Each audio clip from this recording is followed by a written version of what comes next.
Good afternoon. So this is just really a quick tutorial on QiDiStudio.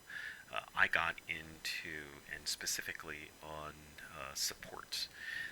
I got into 3D printing with the Mars 3 resin printing, and that just ended up being too much work for me with ventilation and the chemicals and cleaning, and so I made the shift to filament printing, I guess about 6, 8 months ago, and I absolutely love it. The only issue that I have today, and I'm by no means a veteran, by the way, in 3D printing. I've only been doing it about a year, and in that year, I'm now graduated to using Fusion 360 to design parts, but I'm still using the slicer that came with my printer, the QiDi Q1 Pro, which is QiDiStudio. And so far, it's a great product for me. I'm sort of a casual user, and so it's wonderful. The issue that I've had is with supports, and specifically not on any other part that I've used or used supports on. For the most part, when using regular ABS filament, it works. They're easy to remove, and I'm able to go ahead and go about my day. The problem is when I'm using this PA12CF, the carbon fiber filament, and specifically, I'll show you here just really quickly what happens is that the supports are very, very dense and very strong. And so when pulling them off, I invariably either damage my model, or I have to do a lot of sanding down in the areas where I want to remove that residue from or those supports fully. And so in this case, it just doesn't work. And so I have been trying to figure out how to minimize supports manually rather than using the auto feature in QiDiStudio. And so this really quick video is just going to dig into that a little bit, and hopefully you have the opportunity to, if you are using QiDiStudio, to dig into it for your purposes. So I'm just going to create a model that I have been using, or build a plate on a model that I've been using. And so this is the model that I use for, or that I created for an engine. And so when printing this model, of course, the orientation matters. I've determined that having it lay on this face is the best orientation for this model, and I don't think it does it auto. Yeah, see, when you do an auto, it selects that other face, and that is not the face that I want. So I'm going to go ahead and just let me rotate that really quickly. And so this is the orientation I want to print this guy. And now the question becomes, well, how can I manage the supports? Now, the supports, of course, are present whether you use advanced or standard mode when slicing. I'm going to leave it in just standard mode for now, just because I'm not actually going to print it. This is for demonstration. So I'm not painting anything. The first thing, if you haven't read the manual, like me, of course, you have all of these options up here, and one of those options is right here, supports painting. And in supports painting, you can actually go ahead and paint where you want your supports to be located. And there are quite a few options in there. If you hover over this guy right here, it gives you the options. So your left mouse button, your right mouse button, kind of all of the various options when you are painting your model, including the size of the areas that you want to paint.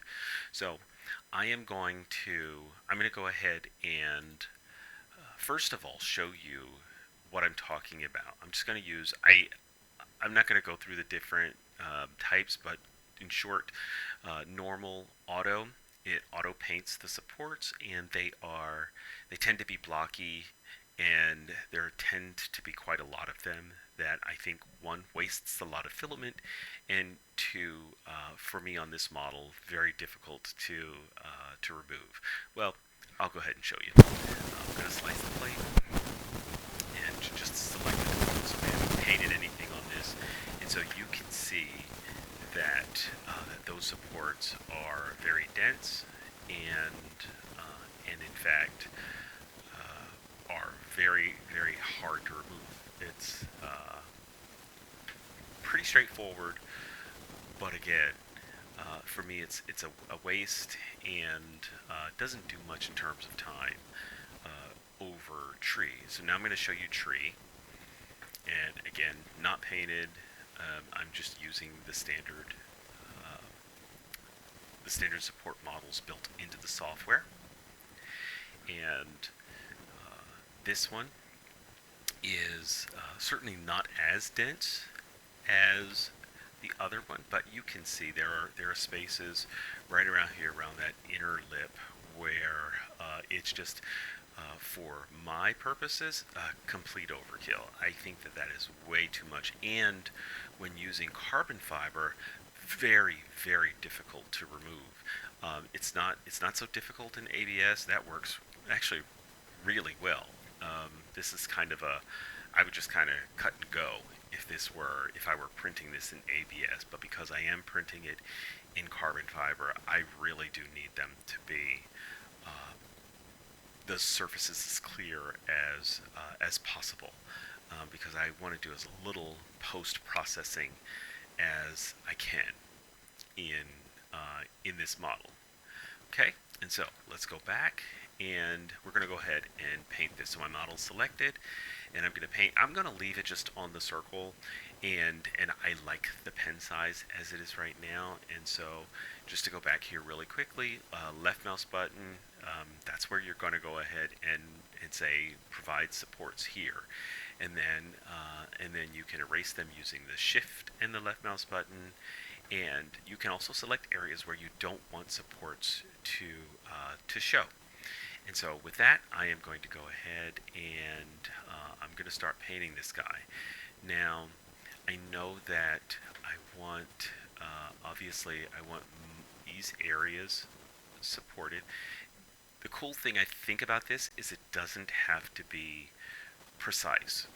I'm not, in fact, my first model that I use this, I just put a dot around the model in order to, and I'll do that on that inner lip there, just to show you. But it doesn't do it doesn't waste a lot, because it's actually going to space them out pretty reasonably with this. But again, if there were areas where I just didn't want those supports to be, I would simply use either the eraser and remove them, or go ahead and just remove supports. And so for this one, because I went off onto the ledge there, I am going to erase that one, and then we'll go a little bit in there, and then I don't really think I need any around here. This filament tends to print really well. I mean, I really like the way this carbon fiber filament prints. And I can't see where I am. Oh my gosh, look at that. I guess I could go there, but it's not going to help the model. So I need to go here, since this is the floating part. Okay. And so I'm going to I'm just spacing these out reasonably. They don't need to, I don't need them all over.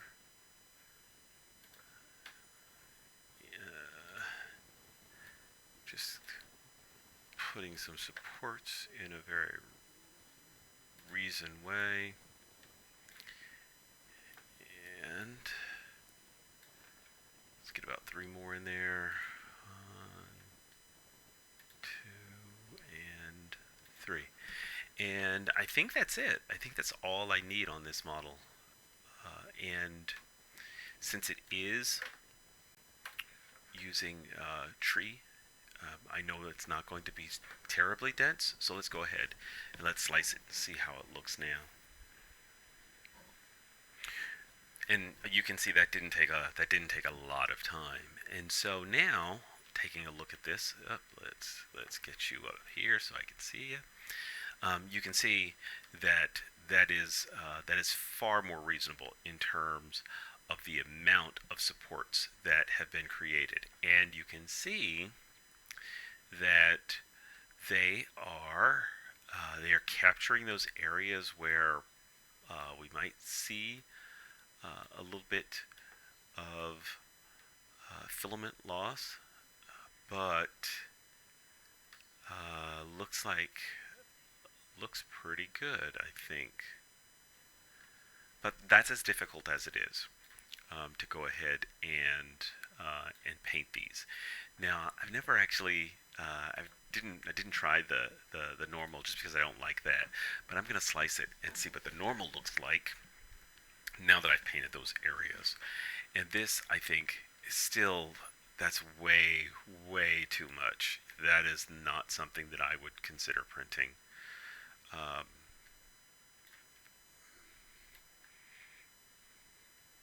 The Yeah, no, I would not print with that. So I just don't think I like normal. Maybe that's it. Thank you. And so take a minute, try that if you haven't, um, and hopefully it eases your job in printing some. And thank you for watching.